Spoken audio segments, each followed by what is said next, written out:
ابھی 1 مہینے پہلے کی بات میں بتاؤں، اور سینئر آفیسر نے مجھ سے کہا کہ مولانا آپ ڈرتے کیوں ہیں؟ آپ کی قوم کو کوئی بھی ہرا نہیں سکتا، یہ ہم جانتے ہیں۔ یہ میں سنتا تھا پہلے، لیکن ڈائریکٹ سنا، آپ کی قوم کو کوئی کچھ نہیں کر سکتا، آپ کی قوم ہی آپ کی قوم کو برباد کرتی ہے، باقی کوئی نہیں کر سکتا۔ آج بھی دوسروں کو اس بات کا یقین ہے کہ ہمیں کوئی بھی غلبہ حاصل کر کے گرا نہیں پاتا جب تک کہ ہمارا اندر کا منافق اس کا ساتھ نہیں دیتا۔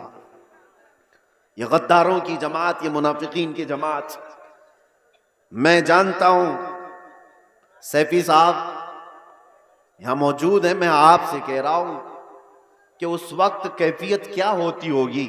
یہ اسٹیج پہ موجود سارے علماء، ہماری برادری، علماء برادری، ہم گرفتار ہو کر کے 200 لوگوں کے درمیان ہیں، پہرے داری میں کوئی کسر نہیں چھوڑی جا رہی ہے، کوئی کسر نہیں چھوڑی جا رہی ہے، سارے ارد گرد ہمارے اطراف کرسیاں لگا کر بیٹھے اور سوالات پہ سوالات، سوالات پہ سوالات۔ اور اس وقت انویسٹیگیشن کرنے والوں کو کچھ لوگوں کے میسیجز آتے ہیں اور کہتے ہیں یہ مولانا سے یہ بھی پوچھو، یہ بھی پوچھو، کلپیں ہماری کاٹ کاٹ کر کے بھیجی جا رہی ہیں تقریروں کی کہ انہوں نے یہاں پر یہ کہا، انہوں نے یہاں پر یہ کہا۔ وہ بیچارے سوالات کرنے والے وہ کہتے ہم کو تو آپ کے بارے میں اتنا معلوم نہیں تھا، یہ اتنی ساری چیزیں آ رہی ہیں، میں نے پوچھا نہیں کون ہے، لیکن سامنے والے نے بتایا کہ فلاں پیر صاحب ہیں، فلاں مولانا صاحب ہیں۔ میں جانتا ہوں میرے عزیزوں، میں نے اس سے قبل بڑے جذبات میں کہا تھا، وہ بھی جانتے ہوں گے جنہوں نے یہ سب کام کیے ہیں ہمارے دل پر کیا گزر رہی تھی اس وقت، ہم نے سب اللہ اس کے رسول پر چھوڑ دیا۔ لیکن ایک بات یاد رکھنا، غداروں کی جماعت سے کہتا ہوں، کل قیامت ہونی ہے اور بارگاہ مصطفیٰ میں ہمیں بھی کھڑا ہونا ہے اور تمہیں بھی کھڑا ہونا ہے، دیکھا جائے گا کہ تم کس کے ساتھ کھڑے ہوتے اور ہم کس کے ساتھ کھڑے ہوتے، دیکھا جائے گا۔ تم نے کسی ایک عالم کو صرف اور صرف ناموس رسالت کی بنیاد پر سزا کو طویل کرنے کے لیے، ساتھ دینے کے لیے جاسوسیوں کا ماحول بنایا تھا۔ قیامت تو ہونی ہے، موت تو آنی ہے، قبر میں بھی جانا ہے، یہ مت سمجھ لینا کہ سب کچھ یہاں پر ہے۔ چند پیسوں کے لیے جو لوگ اپنا دین بیچتے تھے، قرآن نے ان کی وعید میں کیا کیا بیان فرمایا، یہ وہ لوگ ہیں جو یہودی علماء تھے، یہی تو کیا کرتے تھے، مالداروں کو خوش رکھنے کے لیے وہ دین کا نظام بدل دیا کرتے تھے۔ اب دیکھنا جیسے جیسے یہ سختہ پاور میں آج لوگ ہیں، حکومت میں جو لوگ ہیں، مضبوط سے مضبوط ہوتے جائیں گے تو طوفان آئے گا بہت ساروں کے اندر، کتنے تو ادھر سے ادھر نکلنے لگ جائیں گے کہ بھائی جس کی لاٹھی اس کی بھینس، ہمیں بھی ان کی بولی بولنی پڑے گی، ہم بھی ان کے شانہ بشانہ رہیں گے تو کچھ ہمارے بھی کام ہو جائیں گے۔ دیکھنا اور چند دنوں کے بعد وہ چاہے علماء دکھنے والی جماعت میں سے لوگ ہوں یا نیتا بننے والے لوگ ہوں، یہ سب وہ چاٹو گیری کرنے والے لوگ ان طوفانوں میں اب کس کے ساتھ جانے لگیں گے اور قوم کی دلالی کرنے لگیں گے۔ دیکھنا آپ چند دنوں کے بعد۔ اور اے قوم کے غیور نوجوانوں، محبت مصطفیٰ پر اور ناموس مصطفیٰ پر تم نے جذبات میں آ کر کے جو نعرے لگائے، ان کا پاس و لحاظ رکھنا۔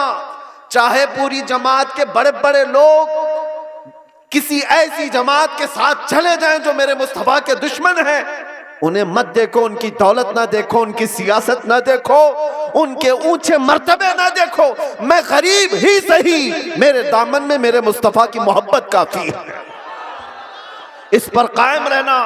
تمہارے گھر چھپر کے ہیں، تمہارے علاقے باہر سے ڈوب جاتے ہیں، بہت سارے معاملات ہیں، اس پر راضی رہنا، لیکن ایمان کا سودا کبھی نہ کرنا، ناموس مصطفیٰ کا سودا کبھی ہونے نہیں دینا۔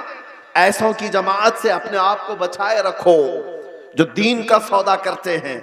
میرے عزیزوں، ایک بات میں کہہ رہا تھا، مولانا ابھی جو چندہ کر رہے تھے ایک مسجد ہی کے لیے، لوگ مذاق اڑاتے ہیں ہمارا، سنیوں کے جلسے دیکھو چندے کر رہے ہوتے ہیں، ارے بھائی کریں گے ہی نا، ہمارے پاس سعودی ریال تھوڑی نہ آتے،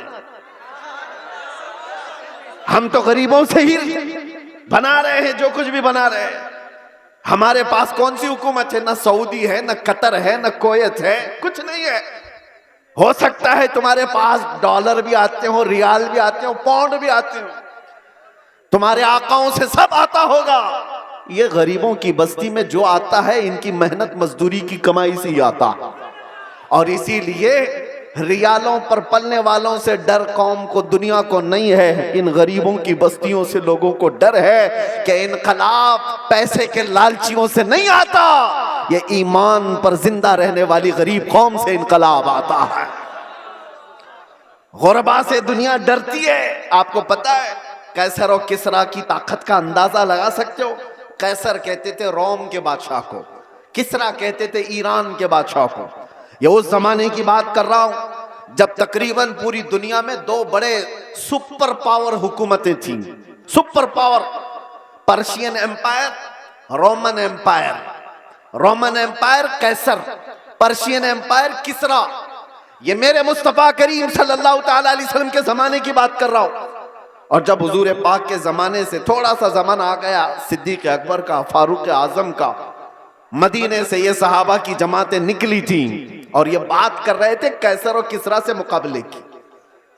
سوچو سیمانچل کے غریب لوگ، بستیوں میں رہنے والے جن کے ہاں پکی سڑک بھی نہ ہو، اور وہ گاؤں کے رہنے والے اگر یہ کہیں ہم امریکہ سے لڑنے والے ہیں، رشیا سے لڑنے والے ہیں، تو دنیا مذاق ہی تو کرے گی۔ دنیا کیا کہے گی؟ ارے تمہارے چھپر کے گھر ہیں اور تم بات کر رہے ہو سپر پاور سے لڑنے کی۔ بلا تشبیہ بلا تمثیل صحابہ کرام جس وقت یہ بات کر رہے تھے کہ قیصر و کسریٰ کو بھی ہم فتح کر لیں گے، روم اور ایران کو بھی فتح کر لیں گے، مکہ والے ٹھٹا مار کر کے ہنستے تھے۔ جن کے پاؤں میں چپل نہیں، جن کے کپڑوں پہ پیوند لگے رہتے ہیں، جو 10 لوگ ایک کھجور پر پورا دن گزارتے ہیں، یہ وہ محمد عربی کے غلام ہیں؟ روم اور ایران فتح کرنے کی بات کر رہے ہیں۔ مذاق اڑایا جاتا تھا، لیکن تاریخ کی سچائیاں بتاتی ہیں وہ مذاق کرنے والے دیکھتے رہ گئے۔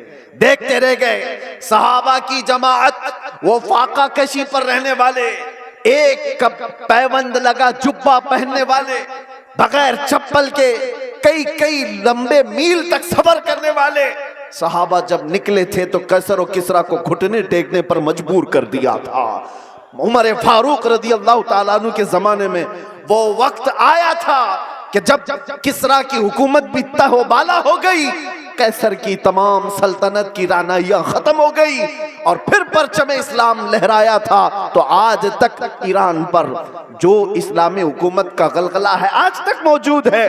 میں آپ سے کہتا ہوں کہ دنیا نے ہمیشہ یہ دیکھا ہے محمد عربی صلی اللہ تعالیٰ علیہ وسلم کے غلاموں میں ان کو کمزور دیکھا گیا ہے، ان کو غریب دیکھا گیا ہے، پھٹے پرانے کپڑوں میں دیکھا گیا ہے، الجھے بالوں میں دیکھا گیا ہے، لیکن جب اس قوم کو جلال آتا ہے تو بڑی بڑی حکومتوں کے تختے پلٹ جاتے ہیں۔ اسی کو اقبال نے کہا تھا نکل کر کے صحرا سے جس نے الٹ دیا تھا تخت روما کو، سنا ہے قدسیوں سے میں نے کہ وہ شیر پھر ہوشیار ہوگا۔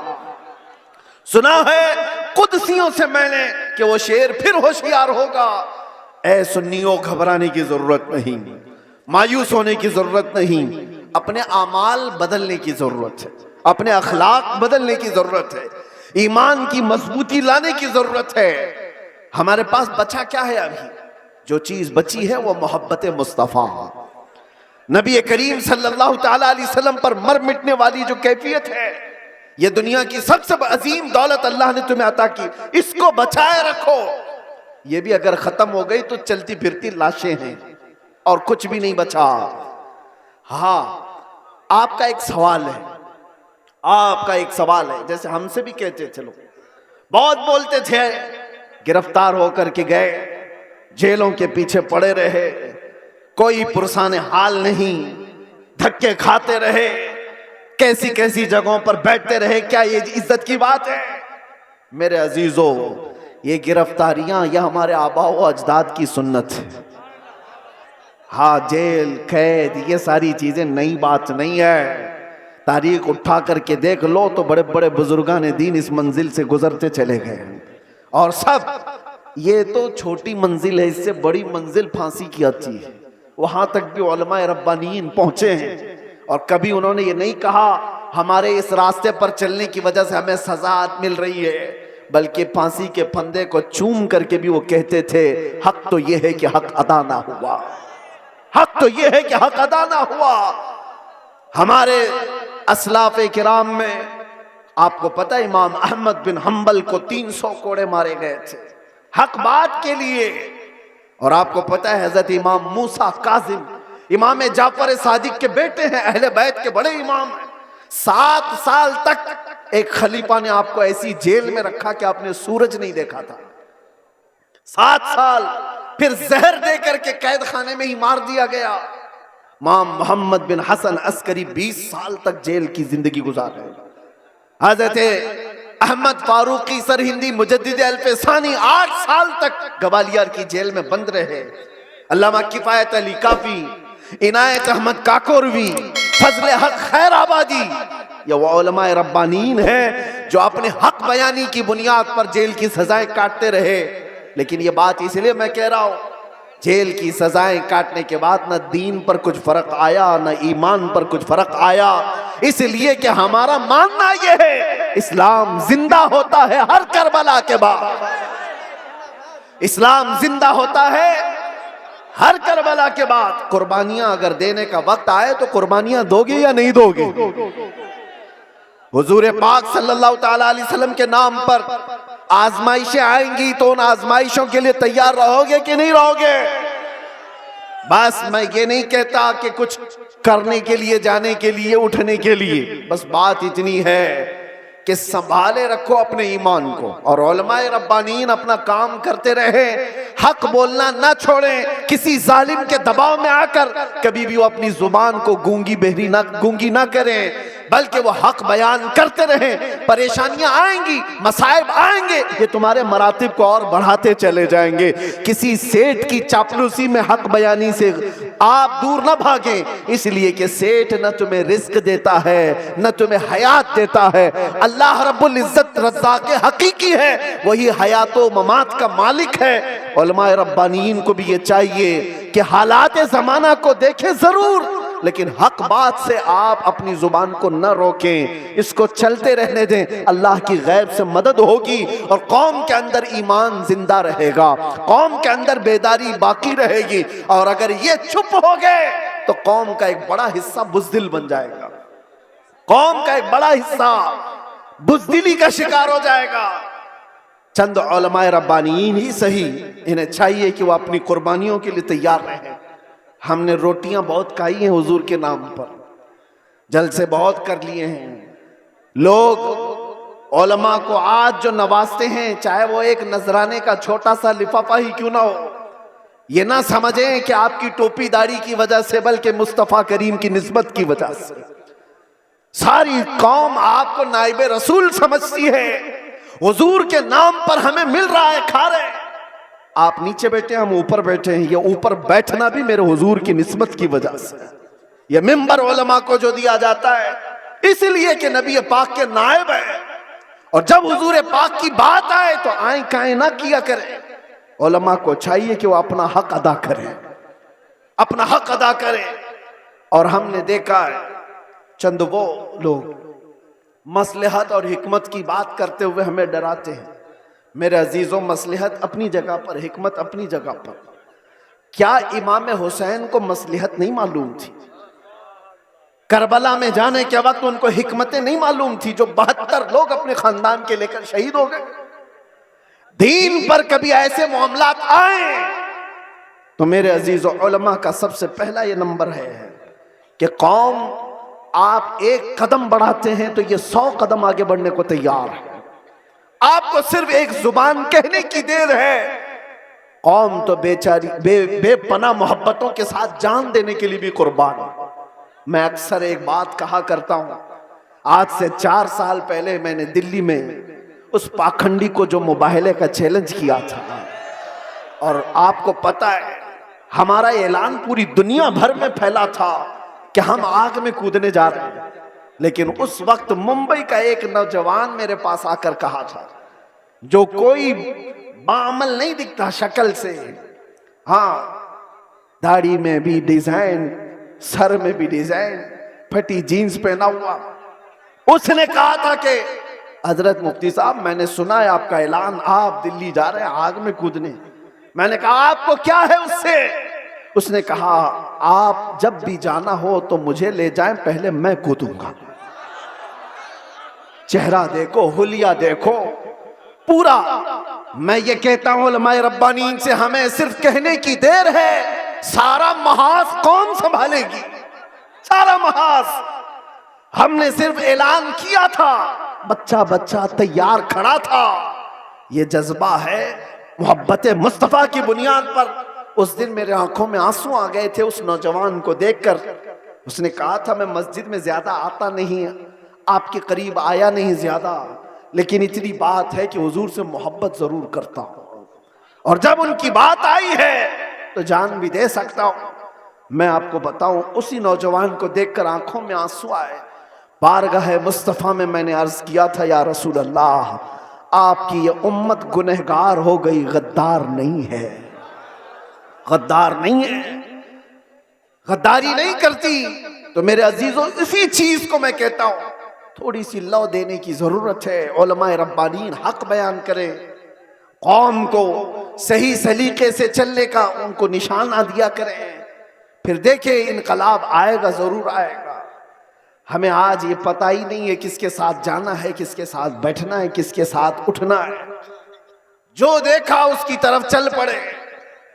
ایسا نہیں ہوتا۔ امت مصطفیٰ تم خیر امت ہو، ہر کوئی تمہارا آئیڈیل نہیں بن سکتا، ہر کوئی تمہارا رول ماڈل نہیں بن سکتا۔ تمہارا رول ماڈل خالد بن ولید ہو سکتا ہے، تمہارا آئیڈیل صلاح الدین ایوبی ہو سکتا ہے۔ ایرے غیرے نتھو کھیرے کو دیکھو گے تو بزدلی تو آئے گی۔ فلموں میں ناچنے والے تمہارے آئیڈیل بنیں گے، تم ان کے فین ہو، ان کی طرح کپڑے پہننے کی کوشش کرو گے، ان کی طرح لائف سٹائل بنانے کی کوشش کرو گے۔ یاد رکھو وہ جہنم میں جائیں گے تو ساتھ تمہیں بھی لے کر جائیں گے۔ ہاں لائف سٹائل بنانا ہے تو میرے مصطفیٰ کے غلاموں کی لائف سٹائل بناؤ۔ وہ صحابہ رضوان اللہ تعالی علیہم اجمعین جو دنیا کے سب سے اچھے انسان تھے اس روئے زمین پر، وہ ہمارے رول ماڈل ہیں، وہ ہمارے لیے آئیڈیل ہیں۔ قوم کو یہ میں کہتا ہوں، صحابہ کو پڑھو، ان کی سیرت پڑھو۔ روزانہ انٹرنیٹ کا زمانہ ہے، سرچ کرو میرے نبی پاک صلی اللہ تعالیٰ علیہ وسلم کے صحابہ کی سیرت۔ آج سے یہ پابندی کر لو کہ کم از کم 100 صحابہ کی سیرت، ان کی تاریخ میں پڑھ کے رہوں گا۔ میرے عزیزوں، مل جائے گا آپ کو سب کچھ، اور پھر دیکھنا آپ کی زندگی میں انقلاب کیسے آئے گا، کتنی چینجنگ آئے گی، کتنا بدلاؤ آئے گا۔ 24 گھنٹے میں 18 گھنٹے تو فیس بک کی ریلز وغیرہ دیکھنے میں گزار دیتے ہو، انسٹا کے ریلز دیکھنے میں گزار دیتے ہو، فیس بک کے ویڈیوز دیکھتے ہوئے یوٹیوب میں مگن رہ جاتے ہو۔ کاش اس کا آدھا وقت تم رسول اللہ کے دیوانوں کو پڑھنے میں لگاؤ، پھر کسی اور چیز کی تمہیں ضرورت ہی نہیں۔ میرے عزیزوں، اتنے بڑے جلسوں کی بھی تمہیں حاجت نہیں پیش آئے گی۔ تم اپنی زندگی کو میرے نبی پاک کے غلاموں کو پڑھ کر کے خود سمجھ جاؤ گے، کیونکہ میرے آقا نے فرمایا اصحابی کالنجوم بأیہم اقتدیتم اہتدیتم، میرے صحابہ ستاروں کی مانند ہیں، تم جس کی بھی پیروی کرو گے ہدایت پا جاؤ گے، جس کے پیچھے بھی چلو گے تم ہدایت پا جاؤ گے۔ آج کے حالات کی بنیاد پر بزدلی جو آ رہی ہے اس کو ختم کرنے کی میں بات کر رہا ہوں، دونوں طرف، یہاں سے بھی اور وہاں سے بھی، دونوں جگہ سے۔ اور ان سیٹھوں سے بھی میں کہتا ہوں جن کو اللہ نے تھوڑا مال دیا ہے، تم اپنے مال کا غلط استعمال نہ کرو۔ اور کسی کے پاس مال آ گیا ہے تو سب سے پہلا وہ کیا کام کرتا ہے؟ علماء پہ حکومت جمانے کی کوشش کرتا ہے۔ وہ چاہتا ہے کہ سارے مولانا میرے اشارے پر چلے۔ یہ سارے سیٹھوں کا مزاج بنتا چلا گیا۔ مولانا صاحب مسجد میں وہی بیان کریں گے جو میں چاہوں گا، تمہارا دین چلاؤ گے کہ میرے مصطفیٰ کا دین؟ اور جن لوگوں کا ایسا مزاج بنے گا وہ میرے مصطفیٰ کی شریعت نہیں چلا رہے، اپنی طبیعت چلا رہے ہیں، ان کا ٹھکانہ بھی بہت برا ہوگا، وہ انجام سمجھ کر کے چلے۔ مال آنے کے بعد، پیسہ آنے کے بعد علماء کی زبانوں کو روک لگانے کے لیے اپنے مال کا، اپنے پاور کا استعمال نہ کریں۔ ہاں، ان سے ریکویسٹ کریں، التجائیں کریں کہ آپ اس موضوع پر کہیں، اس موضوع پر، لیکن بندشوں کے ساتھ۔ ارے کتنے تو ایسے ہیں، ہمارے پاس ایک معاملہ ایسا ابھی دور دراز کے علاقے کا آیا، ایک امام صاحب کو حق بیانی کرنے پر ان کے کپڑے پھاڑ دیے گئے، ان کو مارا گیا، منبر سے اتارا گیا۔ کس وجہ سے؟ کہ ان کی طبیعت کی بات نہیں کر رہے تھے مولانا، شریعت مصطفیٰ کی بات کر رہے تھے۔ تم سود کھاتے رہو گے اور علماء نہیں بیان کریں گے، شراب پیتے رہو گے علماء نہیں بیان کریں گے، چوری کرتے رہو گے علماء نہیں بیان کریں گے۔ اگر تمہیں تمہاری برائیوں کے بارے میں بتانے سے برا لگتا ہے تو ڈاکٹر کے پاس بھی مت جانا، وہ تمہاری بیماریوں کو جب بتاتا ہے تو کیا تھپڑ لگاتے ہو؟ جب تمہیں وہ کہتا ہے کہ تمہیں بخار ہو گیا ہے، پیٹ میں السر ہو گیا ہے، تو کیا تھپڑ لگاؤ گے؟ گڑ گڑانے لگ جاؤ گے، ڈاکٹر صاحب علاج کر دو، جلدی سی السر نکال دو۔ یہی کام جب علماء تمہارے ساتھ کرے، روحانی بیماریاں تمہیں لگی ہیں تو تمہارے دل میں رقت طاری ہو جانا چاہیے اور سوچنا چاہیے، آؤ ان کے پاس، کہو کہ ہمیں ان بیماریوں سے آزاد کراؤ، ان گناہوں سے، ان بیماریوں سے، ان بلاؤں سے ہمیں آزاد کراؤ۔ لیکن الٹا ہے، پیسوں کا زور ایسا کہ علماء کی داڑیاں کھینچ لی، ان کے جبے کھینچ لیے، ان کی عزتوں پر انگلیاں اٹھانے لگ گئے۔ یہ مزاج بدلو میرے عزیزوں۔ اور آج جلسوں کے سلسلے میں ایک اور بات میں کہہ کے جا رہا ہوں، انتظامیہ جتنے جلسے کرتے ہیں، باہر سے آنے والے شاعر، باہر سے آنے والے مقرر، یہ سارے اپنی جگہ پر، تم اپنی مسجد کے امام کو اگر خوش نہیں رکھ سکتے تو ان جلسوں کو کیا حاصل ہے؟ ان جلسوں کا کیا حاصل ہے؟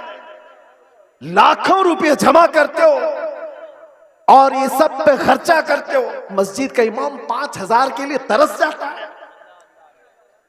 محلے کے امام کو سمجھتے ہو کہ یہ تو گھر کی مرغی ہے، دال برابر، اس کو تو چلایا جا سکتا ہے، وہ تمہارے ساتھ سال کے پورے دن رہ رہا ہے، ہم تو آدھا گھنٹہ 1 گھنٹہ آ کر کے جا رہے ہیں۔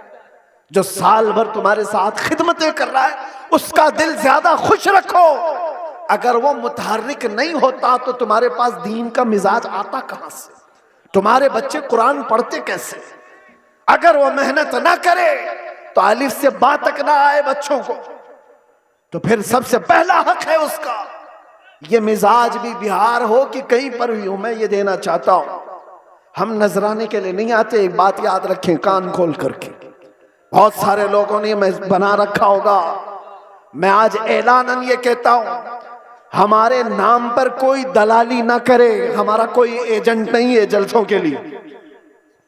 ہم تاریخ کے لیے بہت سارے لوگ فون کرتے ہیں، اور کتنی ہمارے پاس ایسی خبریں آئی کہ فلاں نے تاریخ دلانے کے نام پر 50,000 لے لیے، 1 لاکھ لے لیے۔ قوم سے میں کہتا ہوں کسی کو 1 روپیہ بھی دینے کی ضرورت نہیں، اللہ رب العزت نے ہمیں جتنا عطا کیا وہ بہت ہے، بہت ہے۔ میں نے جلسوں کو کبھی بھی ذریعہ معاش نہیں بنایا ہے، اللہ شاہد ہے، اللہ شاہد ہے، کسی بھی جگہ ہم نے کبھی کوئی ڈیمانڈ نہیں کیا۔ ہاں، خوشیوں کے ساتھ، محبتوں کے ساتھ لوگوں نے جو دیا رکھ لیا، الگ بات ہے۔ کبھی کسی سے تقاضا کیا ہو تو میرے سامنے کھڑا ہو کر کے بتا دے، کبھی نہیں۔ یہ بات اس لیے کر رہا ہوں کہ اللہ تبارک و تعالیٰ نے جو عطا کیا وہ بہت ہے۔ ہم اپنے پیسے سے سفر کا خرچہ بھی نکال سکتے ہیں اور آ کر کے بغیر کسی چیز کے جا بھی سکتے ہیں، ہمیں کسی چیز کی حاجت نہیں۔ لیکن آپ سے میں کہتا ہوں مقامی علماء کو پہلے خوش رکھو، اگر وہ خوش رہے تو دین کا مزاج بنا رہے، اور اگر ان کو اس حالت میں رکھے ہو کہ ان کو دیکھو تو لگے کہ یتیم ہے، بے سہارا ہے، لاوارث ہے، کس نے ان کی حالت بنا رکھی ہے؟ یہ جیبوں پر لوگوں کی نظر کیوں ڈالنے لگ گئے؟ تم نے خوش نہیں رکھا۔ تنخواہوں میں کٹوتی ایسی کرتے چلے گئے کہ ان کو ایک ایک پائی کے لیے ترساتے رہ گئے۔ میں جانتا ہوں کئی امام ایسے ہیں جو مسجد کے دیے ہوئے چھوٹے سے گھر میں اپنی پوری زندگی گزار کر چلے گئے، مدرسے میں مختصر سی تنخواہ پر 40 سال پڑھاتے رہ گئے۔ یہ سارے خدمات ان کی اپنی جگہ پر۔ ہاں کچھ لوگ اگر بگڑے ہوئے ہوں تو علماء سو ہو سکتے ہیں، میں ان کی وکالت نہیں کر رہا ہوں، قوم کا مزاج بدلنے کی بات کر رہا ہوں۔ قوم کا مزاج ہمیں بلانے کی کوئی حاجت نہیں، ہم اپنی جگہ پر بیٹھے جہاں سے تقریر کریں گے پھیل جائے گی، آ جائے گی آپ تک۔ ممبئی میں کھڑے ہو کر کے جمعہ میں خطاب کرتے ہیں تو پوری دنیا میں پھیلتی ہے، آ جاتی ہے۔ ہم صرف اور صرف بڑے اصرار کی وجہ سے آ جاتے ہیں، ہم یہ نہیں چاہتے کہ آپ کا مال ضائع ہو، برباد ہو۔ آپ یہ سارے مال کا جو صحیح استعمال ہے وہ اہل سنت و جماعت کی مضبوطی کے لیے ہی پر لگا۔ یہ کیا مزاج ہے بنا رکھا ہے؟ بہت ساری فارمیلٹیز ہم دیکھ رہے ہیں، نعت خوانی بھی نوٹ خوانی کی طرح، جس کو دیکھو اس کو پیسوں کی طلب میں اگر نعت پڑی جاتی ہے تو وہ نعت نہیں رہتی ہے، وہ نعت نہیں، اس سے عشق مصطفیٰ نہیں آتا۔ عشق مصطفیٰ تو وہ ہے، آج سے تقریباً 70 سال پہلے میں نے پہلے ایک میگزین آتا تھا ماہنامہ المیزان اور استقامت، معذرت ماہنامہ استقامت، اس میں ایک چیز لکھی ہوئی تھی، بڑے علماء بیٹھے ہوئے تھے، ایک شاعر نعت مصطفیٰ پڑھ رہا تھا اور اس کے شعر کا مفہوم ایسا کچھ تھا، ایک طرف کعبہ ہے ایک طرف گنبد خضرا، درمیان میں میں ہوں، ادھر جاؤں کہ ادھر جاؤں۔ 18 مرتبہ اس نے ایک ہی مصرع پڑھا، 18 مرتبہ۔ ہوتا ہے لوگ پک جاتے ہیں یہ شاعر لوگ کیا پڑھ رہے ہیں، لیکن وہ شاعر ایسا نہیں کہ جس شعر پہ پیسہ مل رہا ہے اس کو ریپیٹ کر رہا ہو، جس شعر پہ پیسہ ملے اس کو بار بار پڑھتے جاؤ، نہیں، کوئی نہیں، وہ علماء کی محفل تھی، 18 بار جب پڑھا اس کے بعد غش کھا کر گر گیا۔ علماء اکرام بیٹھے ہوئے، وہ اٹھانے کے لیے آئے تو دیکھا ان کی روح پرواز کر چکی تھی۔ یہ نعت مصطفیٰ ہے، پہنچا وہیں پر جس کی مدح سرائی کر رہا تھا، اور یہاں تو لوگ ہلڑ بازی کر رہے ہوتے ہیں۔ یہ نعت نہیں ہے، نعت خانی کو نعت خانی رکھو، نوٹ خانی مت بناؤ۔ تمہارے پیسے سنبھال رکھو، دینے کا اتنا شوق ہے تو بعد میں کیوں الگ سے لے جا کر کے نہیں دیتے؟ یہ اچھالنا کیا ہے، یہ مجرا کرنا کیا ہے، یہ تمام چیزیں کیا ہیں؟ لوگوں کو دیکھا گیا ہے ان کے پاس گڈیاں ہیں، وہ ایک ساتھ دینا نہیں چاہتے، چھٹے چھٹے نکال نکال کر، تاکہ پوری دنیا ان کے مال کے نظارے دیکھے۔ وہ اپنی تمام چیزوں کی نمائش چاہتے ہیں۔ میرے عزیزوں، اس منبر رسول کو ان تمام چیزوں کا کھیل نہ بناؤ، یہ پاک منبر ہے۔ بزرگان دین نے جیسا اس منبر کو رکھا تھا ویسے ہی رکھا جائے۔ میرے ایک استاد فرمایا کرتے تھے جلسے کے 3 رکن ہوتے ہیں، یاد رکھ لیجئے، 3 رکن ہیں، ایک انتظامیہ، ایک اسٹیج کے مقرر، یہ 2 گئے، تیسرے آڈینس، سننے والے لوگ۔ تینوں کے اندر اگر اخلاص ہو تو اس جلسے کی دھمک پوری دنیا میں پڑ جائے گی، اخلاص ہو تو اس کے اندر طاقت اور پاور بڑھ جائے گا اس جلسے کے اندر۔ اخلاص کیسے؟ جلسہ کرانے والوں کا بھی اخلاص ہو کہ ہم اللہ اس کے رسول کی رضا کے لیے کر رہے ہیں، کمپٹیشن کے لیے نہیں، پیسہ جمع کر کے کھانے کے لیے نہیں، جلسہ کیا تو باقی کا پیسہ ہضم کر لیا اس کے لیے نہیں، اخلاص ہو۔ دوسرا رکن یہ مقررین کا ہے، وہ پیسہ لینے کے لیے نہ آئے ہوں، وہ اللہ اور اس کے رسول کی بات قوم تک سنانے کے لیے آئے، ان کے دل میں اخلاص ہو۔ تیسرا، سننے والے بھی سرکس دیکھنے نہ آئے ہوں، انٹرٹینمنٹ کرنے نہ آئے ہوں، وہ اپنا گھر بار چھوڑ کر کے اللہ اس کے رسول کے لیے آئے ہوں۔ جب یہ تینوں ارکان میں اخلاص ہوتا ہے تو وہ جلسہ پاورفل ہو جاتا ہے، روحانیت سے بھر جاتا ہے، پھر وہاں سے کہا ہوا ہر جملہ طاقتور ہوتا ہے۔ ورنہ ہزاروں جلسے کیوں نہیں فائدہ دیتے، کیوں نہیں دیتے؟ کہیں تو کوئی مسٹیک ہے، کہیں گڑبڑ ہے۔ ان کی اصلاح کی ضرورت ہے. کمپٹیشن میں جلسے نہ کرو. تاریخ لینے والے لوگوں کی قطار ہے. یہاں بھی بہت لوگ آئے ہوں گے، پہلے ملے بھی اور اب ملنے والے بھی ہوں گے. ان سے بھی میں کہتا ہوں ایک علاقے میں اگر کہیں ہو گیا تو سارے ساتھ مل کر کیوں نہیں ساتھ دیتے؟ نہیں حضرت ہمارا گاؤں الگ ہے، ہمارا گاؤں الگ. اسی گاؤں میں تاریخ دو. نہیں حضرت ہماری کمیٹی الگ ہے. کمیٹی بھی الگ کرنا چاہتی، گاؤں بھی الگ کرنا چاہتا ہے. کس لیے؟ میرے عزیزو اخلاص پیدا کرو. یہ دینی کام دکھاوے کے لیے نہیں ہوتے، یہ دینی کام اخلاص کے لیے، اللہ کے رسول کی اس شریعت طاہرہ کی حفاظت کے لیے. بہرحال میں نے جو کچھ بھی کہا آپ لوگوں کے مزاج سے ہٹ کر کے کہا. ہو سکتا ہے کڑوی لگ جائے بات، لیکن بیماریوں کی دوا کڑوی ہوتی ہے. بخار کی گولی کڑوی ہوتی ہے، نگل جاؤ تو فائدہ ہے، اگل جاؤ تو بخار بڑھتا جائے گا. اسی لیے علماء ربانین، جلسے کے منتظمین اور عوام الناس سب کے لیے میں نے یہ بات کہی ہے. اللہ تعالیٰ سب سے پہلے ان سب باتوں پر مجھے عمل کی توفیق عطا فرمائے اور ساری قوم کو عمل کی توفیق عطا فرمائے. میرے عزیزو اخیر میں آؤ میں اپنی گفتگو سمیٹتے ہوئے یہ بات کہوں گا. اب اس دنیا میں ہماری بچی ہوئی زندگی میں کچھ بھی نہیں رہنے والا. سب چیزیں چھن جائیں گی، ایک چیز باقی رہے گی، وہ قبر تک بھی رہے گی اور حشر میں بھی رہے گی. وہ چیز ہے جس کو میں نے کہا جان ہے عشق مصطفیٰ، روز فضوں کرے خدا، جس کو ہو درد کا مزہ ناز دوا اٹھائے کیوں.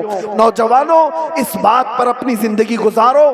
تمہاری اپنے شوق نہیں چلیں گے، تمہاری اپنی خواہشات نہیں چلیں گی، تم اپنی مرضی سے یہاں پر نہیں جیو گے، اس لیے کہ زندگی تمہاری اپنی نہیں ہے. زندگی یہ نہیں کسی کی کسی کے لیے، زندگی ہے نبی کی نبی کے لیے. نہ سمجھ مرتے ہیں زندگی کے لیے، جینا مرنا ہے سب کچھ نبی کے لیے. لبیک یا رسول اللہ، لبیک یا رسول اللہ، لبیک یا رسول اللہ. وآخر دعوانا مشائخ، سادات، حاضرین اہل سنت و جماعت، السلام علیکم ورحمۃ اللہ وبرکاتہ.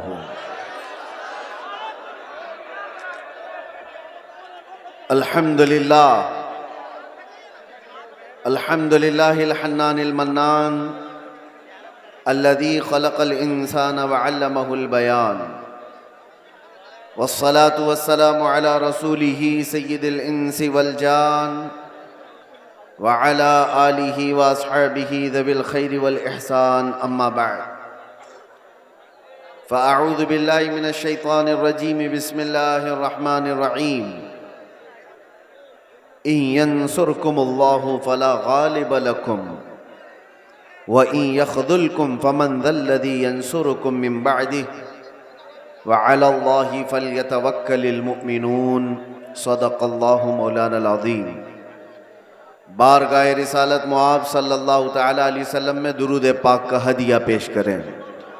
اللہم صلی علی سیدنا محمد معدن الجود والکرم وآلہ واصحابہ الکرام وابنہ الکریم وبارک وسلم صلاة دائمة سرمدا ابدا. پھر کے گلی گلی تباہ ٹھوکریں سب کی کھائی کیوں، دل کو جو عقل دے خدا تیری گلی سے جائے کیوں. جان ہے عشق مصطفیٰ روز فضوں کرے خدا، جس کو ہو درد کا مزہ ناز دوا اٹھائے کیوں. عزیزان گرامی وقار، انتظار کرتے کرتے اخیر میرا نمبر آ ہی گیا اور آپ تمامی حضرات کو دیکھ کر ایسا احساس ہوتا ہے کہ میں جب اس جلسے میں آ رہا تھا تو گاڑی والوں سے پوچھ رہا تھا کہ مجھے کون سے کھیتی میں لے جا رہے ہو. پگ ڈنڈیوں سے گزرتے ہوئے یہاں آ رہے ہیں. اتنا بڑا جلسے کا نظام دیکھ کر کے ایک بات تو سمجھ میں آتی ہے، سیمانچل کے لوگ صحیح ڈھنگ سے اپنا گھر نہیں بنا پاتے ہیں. لکڑیوں کے گھر، چھپر کے گھر، لیکن میرے مصطفیٰ کے نام پر عالی شان جلسہ تو ضرور سجا لیتے، اس میں کمپرومائز نہیں کیا جاتا، اس میں کوئی کمپرومائز، کہاں یہ جلسہ اور کہاں چھوٹے چھوٹے گھر، کوئی مطابقت نہیں لگتی، اور بہت بڑے بڑے لوگ یہ سب نہیں کرتے، غریبوں کے حصے میں ہی یہ کام آیا کرتا ہے۔ اللہ کے نبی صلی اللہ تعالی علیہ وسلم نے جب مکہ مکرمہ میں تبلیغ شروع فرمائی تھی تو غریبوں نے ہی سب سے پہلے اسلام قبول کیا تھا، اور غربت میں ہی اسلام پھیلتا رہا۔ آج بھی میرے عزیزو، بہار میں بہت سارے علاقے ہیں، لیکن ہم بہت دور بیٹھ کر یہاں کے الیکشن کی دھمک بھی سنتے تھے تو سیمانچل کی بات زیادہ سنتے تھے۔ اس کی وجہ کیا ہے؟ بہار میں تو بہت سارے علاقے ہیں، بہت سارے ضلع ہیں، اس علاقے کا تذکرہ زیادہ کیوں ہوتا ہے؟ وجہ یہ ہے کہ یہاں پر وہ قوم زیادہ ہے جو لوگوں کی نظروں میں چبھتی زیادہ ہے، اور یہی بات ہے کہ دنیا کا ہر درندہ ہماری طرف دیکھتا ہے اور خونخوار نظروں سے مٹانے کی کوشش بھی کرتا ہے۔ اور یہ پہلی بار نہیں، چنگیز اس کے بڑے بھی آئے، ہلاکو اس سے بڑے بھی آئے، لیکن وہ اس دین متین کا کچھ بگاڑ نہ سکے۔ آپ بھی نہ گھبرانا، یہ جلسے کوئی ختم نہیں کر سکتا، اور نہ یہ نام ہمارے کبھی ختم کیے جا سکتے ہیں۔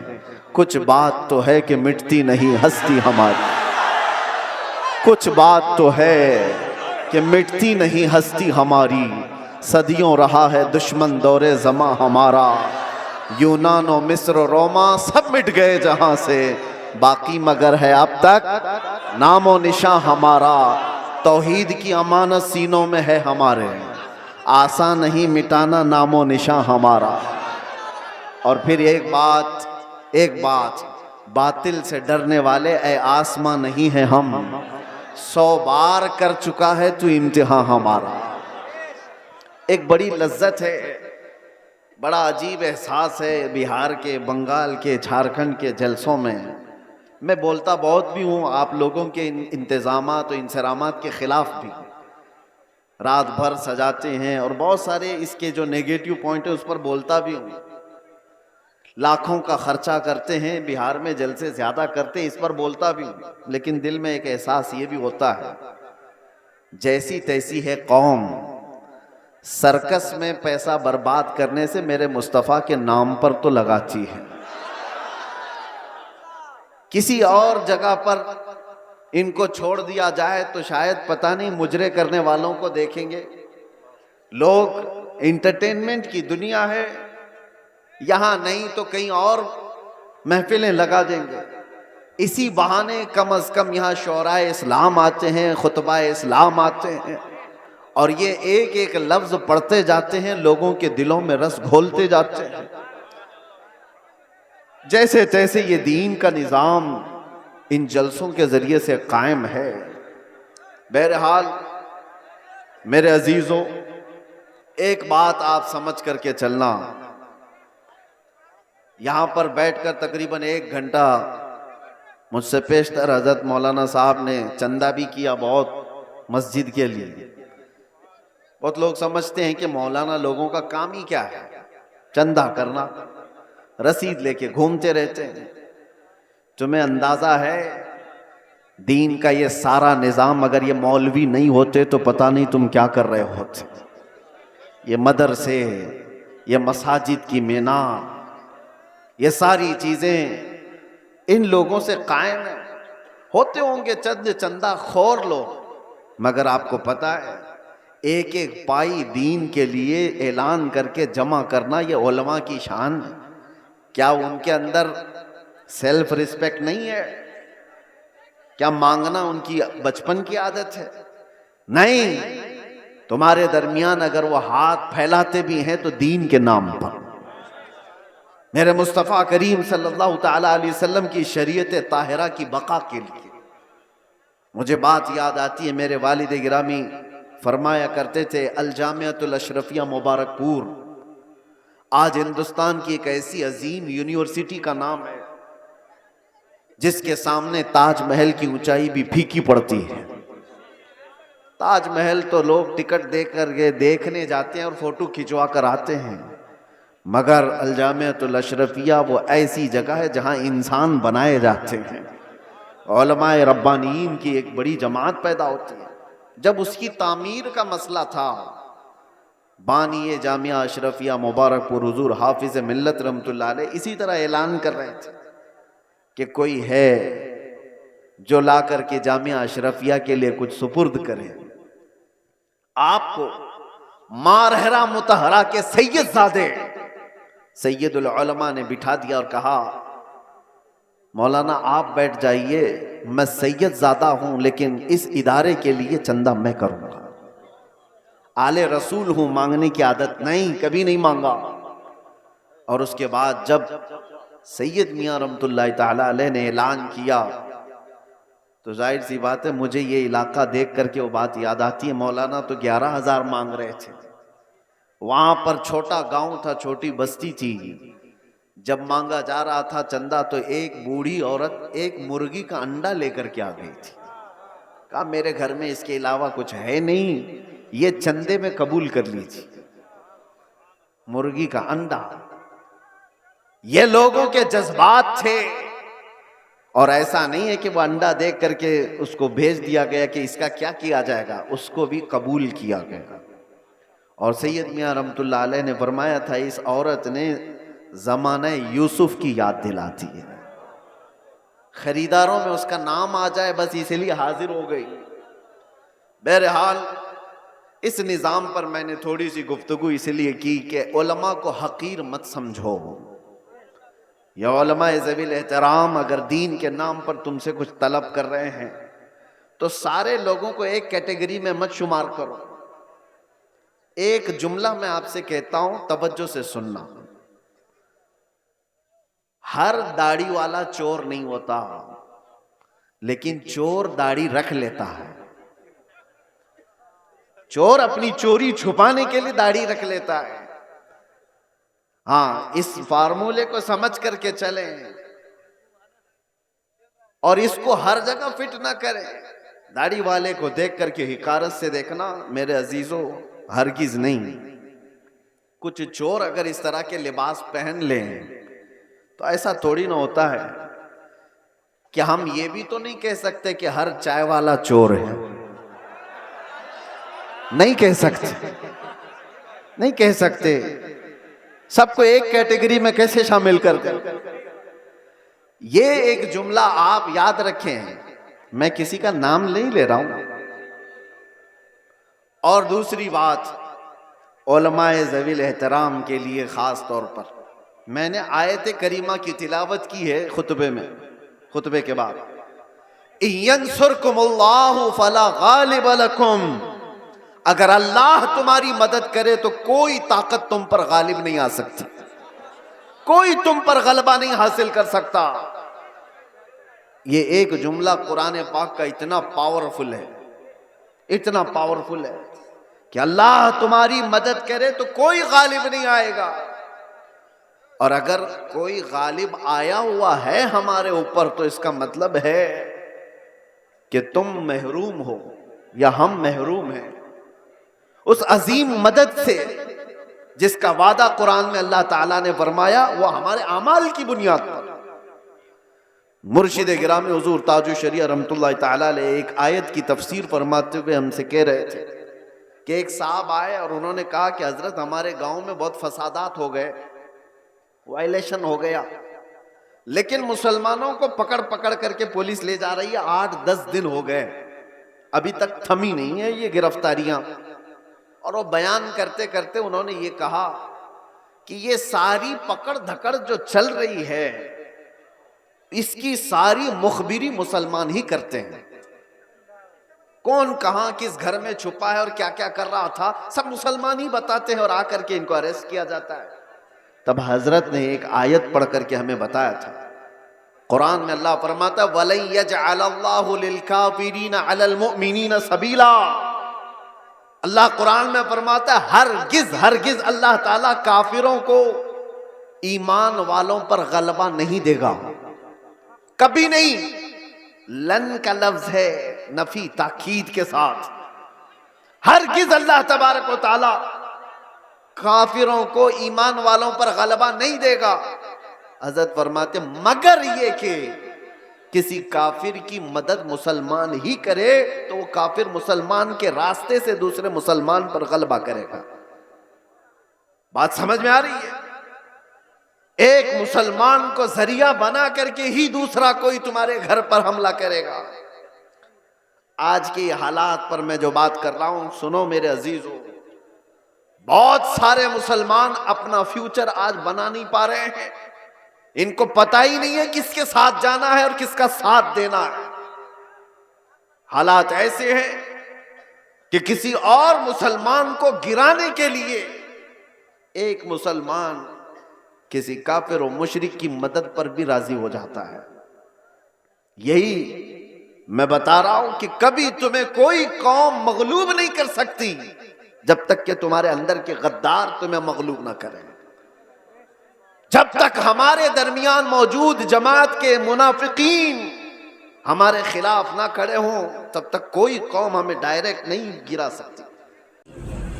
سب سے پہلے اسٹیج والے جو طلبہ ہیں، علماء ہیں، یہ سیلفیوں کا دورہ ختم کیجیے۔ موبائل سیلفیاں، نہ علماء کا ادب باقی رہ گیا، نہ یہ ممبروں کا احترام باقی رہ گیا۔ ایسے لوگوں کو اسٹیج پہ بیٹھنا بھی نہیں چاہیے جو علماء کا ادب اور ممبر کا احترام نہیں جانتے۔ اسی لیے نظم و نسق ڈسپلین برقرار رکھو۔ آپ سب سے ملنے میں مجھے دقت کچھ نہیں ہے، میں صبح تک کھڑا رہوں آپ سے مصافحہ کرنے کے لیے، لیکن اس کا طریقہ اور سلیقہ ہوتا ہے۔ ایک دوسرے پر گر پڑنا، سارے لوگوں کو دھکا دھکی کرنا، یہ سنیوں کا شیوا نہیں ہے۔ نظام بنائیں، ہر چیز کا نظام۔ انشاءاللہ العزیز آپ کی زندگی منظم ہو جائے گی اور با نظام ہو جائے گی۔ آپ مصافحہ کرنا چاہتے ہیں؟ میں جیسے کہوں گا آپ اسی طرح سے کریں گے تو میں انشاءاللہ کھڑا ہوں، سب سے مصافحہ کریں۔ ہاں مجھے پتا ہے کتنی جگہ ہمارا ہاتھ کھینچ لے جاتے ہیں، کتنی جگہ ناخن مارتے ہیں، کتنی جگہ انگلی توڑتے ہیں، سب برداشت ہے، اس لیے کہ دیوانوں کا ہجوم ہے۔ میرے مصطفیٰ کے چاہنے والے ہیں یہاں، مجھے پتا ہے ہمارے گھر کی بلی پیار میں جب ناخن مارتی ہے تو لگتا نہیں، وہ غصے میں مارتی ہے تو پھر سیپٹک ہو جاتا ہے۔ ہمیں پتہ ہے یہ دیوانے پیار میں ناخن مار بھی ہیں تو سیپٹک نہیں ہوگا انشاءاللہ، لیکن آپ یہ نہ کریں۔ میں نہیں کہہ رہا ہوں کہ اس طرح سے کرنا چاہیے، نہ کریں، ادب و احترام اور نظم و نسق کے ساتھ اس جلسے کو رکھیں گے۔ اور میں دیکھنا چاہتا ہوں حضور پاک کی بارگاہ میں سلام پڑھا جا رہا ہے تو اسی تصور کے ساتھ آپ صلاۃ و سلام میں بھی حاضر رہیں گے انشاءاللہ۔ بارگاہ مصطفیٰ میں نہایت ادب و احترام کے ساتھ صلاۃ و سلام کے لیے کھڑے ہو جائے، یہ تصور کریں کہ میرے آقا ہمیں دیکھ رہے ہیں۔